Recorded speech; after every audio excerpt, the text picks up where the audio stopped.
അടിമാലി മണ്ണിടിച്ചിൽ ദുരന്തബാധിതർ ദുരിതാശ്വാസ ക്യാമ്പിൽ നടത്തിയ പട്ടിണി സമരം കലക്ടറുടെ ഉറപ്പിനെ തുടർന്ന് അവസാനിപ്പിച്ചു. നാളെ നടക്കുന്ന യോഗത്തിൽ നഷ്ടപരിഹാരം പ്രഖ്യാപിക്കുമെന്ന് കലക്ടർ ഉറപ്പു നൽകി. നഷ്ടപരിഹാരവും പുനരധിവാസവും ഉറപ്പാക്കാത്തതിൽ പ്രതിഷേധിച്ചായിരുന്നു ദുരിതാശ്വാസ ക്യാമ്പിലെ പട്ടിണി സമരം.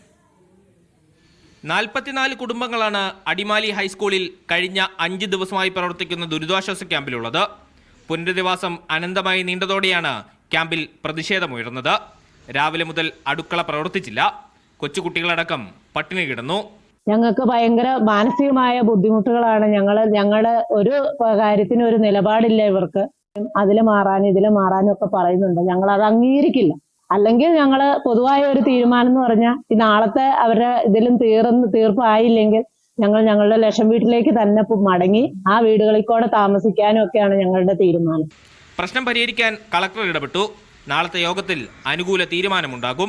ഇതൊരു സൂചനയാണ്. സൂചനയില്ലെങ്കിൽ ഞങ്ങൾ ഇതിന്റെ സമരപരിപാടികളായിട്ട് വീണ്ടും നിരത്തിലിറങ്ങും. ഞങ്ങൾക്ക് ലഭിക്കേണ്ട ഞങ്ങളുടെ ആവശ്യങ്ങൾ മനസ്സിലാക്കി എത്രയും പെട്ടെന്ന് അധികാരികൾ ഇതിനു വേണ്ട നടപടികൾ സ്വീകരിക്കണമെന്നാണ് ഇതിൽ നിന്നും പറയാനുള്ളത്.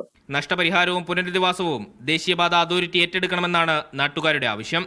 എന്നാൽ അപകടത്തിന്റെ കാരണങ്ങളെക്കുറിച്ചുള്ള അന്വേഷണം ഇനിയും പൂർത്തിയായിട്ടില്ല. മീഡിയ 1 ഇടുക്കി.